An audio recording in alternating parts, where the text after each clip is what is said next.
بيبدأ الفيلم بأستاذة سمية وهي بتكلم أمنية وبتقول لها إنها ما عملتش غير الواجب وإنها ضد التنمر. احنا بقى في مجتمعنا تنمر كتير قوي، يعني ايه اهل الكلب ما يربوهوش؟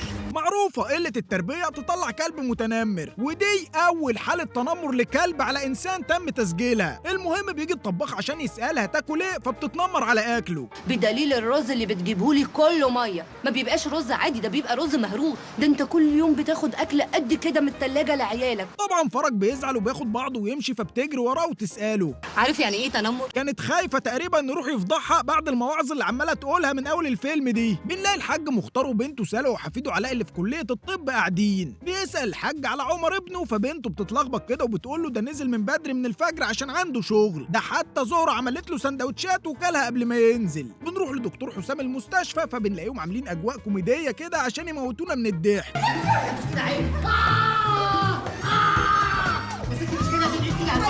بتيجي زهرة عشان تسأل الحاج حابب ياكل ايه على الغدا، فبيسألها عمر ما قالكيش هيرجع امتى لما اديتيله السندوتشات؟ انا ما اديتلوش سندوتشات، انا ما شفتوش اصلا لما جيت. بيبعتها الحاج تنداله بيومي البواب وبيرن على عمر. ايه؟ يعني ربما يكون مغلقا. هي دي ليها تفسير تاني يا حاج واحنا ما نعرفوش ولا ايه؟ مغلق يعني مقفول خلاص. المهم الحاج بيقلق احسن يكون الواد سافر لبنان عند امه من وراهم، فزهره بتقول له انها تعرف سواق تاكسي في المطار هتخليه يعرف لهم عمر سافر ولا لا. انا كده عايزاك كده تسال معارفك وحبايبك في المطار عشان تطمنا. انت ليه محسساني انك تعرفي ليه هو في المطار؟ يعني انا بحاول اتخيل هو ممكن يعرف لكم عمر سافر ولا لا، ازاي مش قادر. العب يا عم العب يا عم، بلا زهره ولا بتاع جابولنا الفقر معاهم. بنروح لواحد مربوط في شجره وحواليه ما يبدو انهم جماعه ارهابيه، بس كتر خيرهم والله، يعني مطلعين واحد بس من الارهابيين هو اللي بدقن. ما تفهمش بقى الدقون ما كفتش معاهم ولا ايه الدنيا، الواحد خلاص يعني بقى نفسه يشوف ارهابي لابس قميص وبنطلون عادي. المهم بيقولوا له انهم مش عارفين هو جاي هنا ليه وانهم مستنيين امير الجماعه. امير الجماعه سياتي دلوقتي. ممكن واحد يقول لي مش هي المفروض سياتي؟ لا يا صاحبي دي لغه عربيه فصحى، انما هما بيتكلموا لغه عربيه فسحه. انت قصد حضرتك فسحه.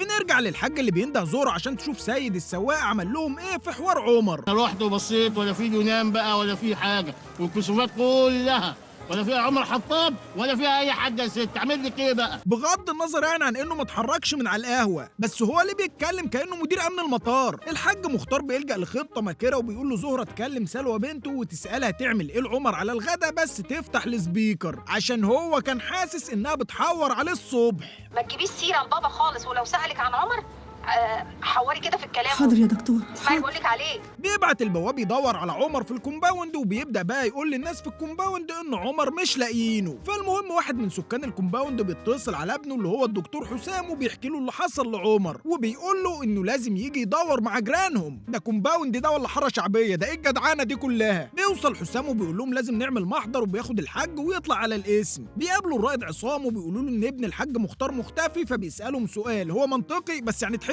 شتيمه. طب هو معوق ذهنيا؟ معتوه يعني؟ معتوه ايه ومعوق ايه؟ يا ابني مش مهندس قد الدنيا. طبعا كده الحاج مختار نهاها، مفيش مهندس هيبقى معتوه، ده مهندس يعني يا اخوانا اصعب كليه في مصر. ما دام لا هو صغير ولا حرامي ولا معتوه، يبقى الموضوع مش عندي، مش من اختصاصي. من اختصاصك؟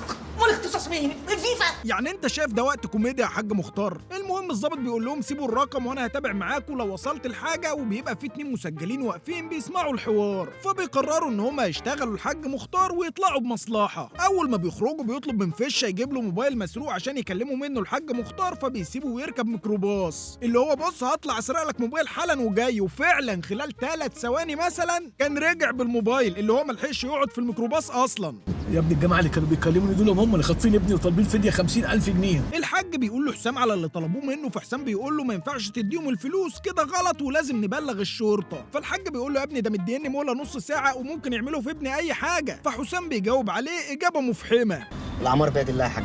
اللي هو لو مات بقى نصيبه خلاص، يعني دول 50,000 جنيه يا ريس هتضيعهم عليه يعني. المهم بيرجعوا على الاسم عشان يبلغوهم باللي حصل. خلاص يا طالبين 50,000 جنيه سلف. بصوا يا اخوانا هم مصرين يموتونا من الضحك. الرائد عصام بيخليه يتصل عليهم وبيفتح السبيكر وبيسالهم هيقابلهم فين، فبيدوا له العنوان ووقت التسليم. فعصام بياخد القوه وبيروح يجيب العيال المسجلين وبيقول للحاج مختار انهم نصابين وابنه مش معاهم. اطمن يا حاج، طول ما الداخليه فيها رجاله زي الباشا ابنك هيرجع لك. شايفين المجرمين المحترمين؟ الحاج مختار بيقول لحسام ان كده مفيش قدامهم غير انهم يدوروا في المستشفيات، فحسام بيقول له دي لعبتي بقى سيبها لي انا والدكاتره اصحابي عاملين جروب بنبعت عليه كل الحالات الحرجه اللي بتيجي المستشفيات. لا تسعف المريض ايه بقى، ده كان زمان، دلوقتي بنصوره ونبعته على الواتساب. وانا هبعت لك رساله دلوقتي بحيث انها على بال ما نروح تكون وصلت. توصل على ما تروحوا ايه، هي رساله بريديه، ده جروب واتس يا اخوانا. بيتلم اهالي الكومباوند في فيلا الحاج مختار ويستنوه عشان يطمنوا على ابنه. بيوصل الحاج وبيقعد معاهم، وحسام بيقول له ان الناس ردوا على الجروب وقالوا محدش جه بالاسم ده، فقررت سمية ان هي تخرج بحل عبقري. انا هبعت الصوره دي لنفسي وانزلها على السوشيال ميديا والفيسبوك، يمكن الحاجات دي تساعدنا شويه. بيخرجوا بعدها يدوروا عليه، وسمية بتخرج وراهم، وحسام بيسالها بتعمل ماجستير في ايه. انا لايف كوتشنج وبعمل ماجستير في التنمر. وده بقى ان شاء الله بتاخدوه من جامعه ايه؟ طب بلاش، بتدرسوا في ايه؟ الشتايم. بنرجع للشاب المخطوف مره تانية، وبيوصل امير الجماعه، والشخص المربوط ده بيقول له انه مهندس واسمه عمر، وجاي هنا شغال في المشروع عشان يعمروا في البلد. ومين قال لك ان احنا عايزين المشاريع دي تتعمل في البلد او في اي مكان؟ مفيش طوبه هتتحط هنا ولا في البلد كلها. شوف ازاي تنظيم ارهابي يعني. اوعى تفتكر ان انا ممكن اخاف منك، احنا هنبني وهنعمل كل اللي احنا عايزينه، وهيطلع من بعدنا ضباط ودكاتره وعلماء، وهنعمل كل اللي احنا عايزينه، وهنعمر بلادنا، ومش هخاف منكم. وزي ما في عمر في 100,000 عمر هيكملوا كل حاجه بنيناها.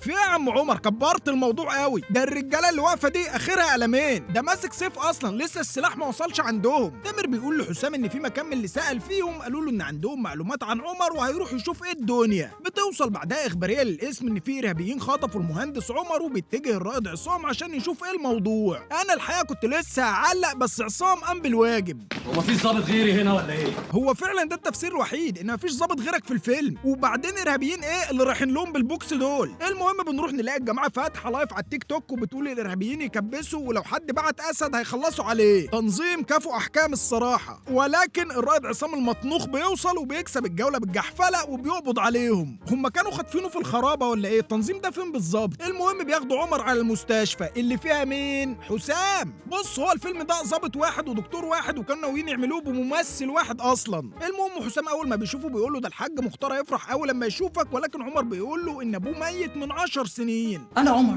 بس، ولا مختار ولا فاروق ولا حطاب. تامر بيروح للمكان اللي المفروض فيه معلومات عن عمر، ولكن بيتضح انهم عصابه بتتاجر في الاعضاء البشريه وناويين يخطفوه. لا وحاطط مخه قدامه على المكتب كاثبات يعني اعضاء اهي واحنا تجارها. لكن السؤال هنا بقى، الرائد عصام هيسكت؟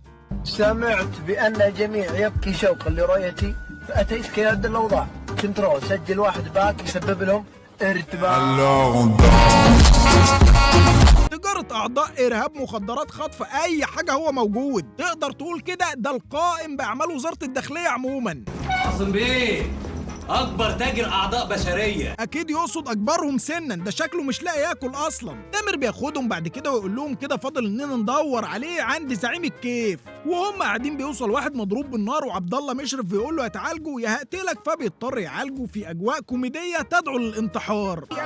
الرصاصة يا معلم، الرصاصة لا تزال في القطة. يا لهوي. بيرجعوا بعدها على الفيلا، وبتوصل سلوى وابوها بيهزقها قدامهم عشان كدبت عليه، وبيتعصب وبيعمل حركات عشوائيه كده وبيطلع على فوق. بابا لو سمحت مش هبعدش يقول لي حالاتك برجالاتك بتعتذر لهم سلوى وبتقول لهم ان اخوها عمر ميت اصلا بقى. للأسف بابا مش قادر يتجاوز الصدمة، مش قادر يستوعب إن عمر أخويا مات. صدمة كبيرة يا والقلب كان يجيب حيرة قلبي. طبعا القفله كانت دراميه قوي، فقال لك نشوف اي حاجه حلوه كده نقفل بيها، فجوزوا حسام لسميه. الحقيقه مش قادر افهم ليه الفيلم اتعمل او ايه الرساله اللي بيوجهها اصلا. يعني مفيش مشكله محدده الفيلم بيناقشها، تنمر على ارهاب وليه تجاره الاعضاء في سكتهم فراحوا واخدينها، اللي هو يعني حتى يا ريتك عملت قصه ورحت حاطط الحاجه دي فيها، لا ده انت لميت كل حاجه كده مع بعضها ورحت عامل اي حاجه في اي حاجه وحطيتهم كده في الفيلم. لكن من اكتر الحاجات اللي مزعلاني هو الفنان احمد عزمي. بصراحه يعني هو عنده قدر من الموهبه، ويمكن اتظلم في الفتره الاخيره بسبب الاحداث اللي حصلت له، ولكن اتمنى ان هو ينتقي في ادواره شويه بحيث يقدر يرجع تاني للمستوى اللي هو كان عليه. ولكن اللي مضايقني اكتر من الفنان احمد عزمي حزمي؟ ليه ما حدش كلم سلوى بنت الراجل سالها؟ كنا خلصنا وخلصنا الفيلم ده في 3 دقايق. وبعدين ليه اسم الفيلم نص يوم؟ يعني هل دي الفتره اللي استغرقوها في التدوير ولا ده ايه؟ تخيل معايا الرائد عصام في نص يوم عمل ايه؟ يعني قبض على تنظيم ارهابي، دور على عيل تايه، كشف واحد بتاع تجاره اعضاء، مسك واحده ثانيه مش عارف كانت شغاله في الاداب، عمل يعني الرائد عصام تقريبا في اليوم ده قفل تارجت سنه. كالعاده ما فيش حاجه نقولها، فما تنساش قبل ما تخرج تعمل لنا لايك وشير وسبسكرايب على اليوتيوب، وتستنانا في الحلقات اللي جايه. وبعتذر لكم طبعا على الغياب الفتره اللي فاتت دي، كان عندي شويه والله حاجات كده مع تعب مع حاجات يعني. المهم يعني الحمد لله عدت، فاستنونا بقى ايه وشدوا حيلكم معانا شويه.